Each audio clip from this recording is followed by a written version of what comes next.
Machine लाई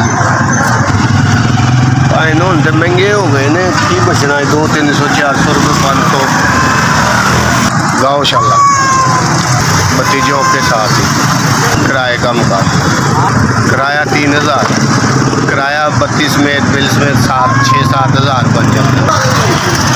अल्लाह ताला गुजारा करता है और तो क्या है, बस वो हमें ही पता है ना क्या हाल है। बहुत गरीब आदमी है, बड़ी मुश्किल नाल गुजारा करना।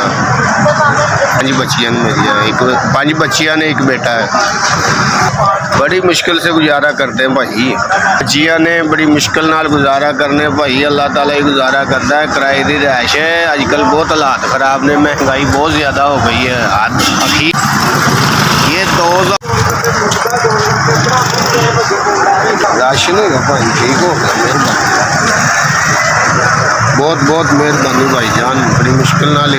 अल्लाह आपकी बहुत शुक्रिया जनाब, आपने मुझे राशन दिया। आपको अल्लाह ताला इसका अज़र दे, आपको इसका अज़र दे। आपका बहुत बहुत शुक्रिया, आपने मेरे बच्चों के लिए राशन दिया, बहुत बहुत मेहरबानी। बहुत SBS आपका बहुत बहुत शुक्रिया, आपने मुझे राशन पहुँचाया, आपकी बहुत मेहरबानी, शुक्रिया।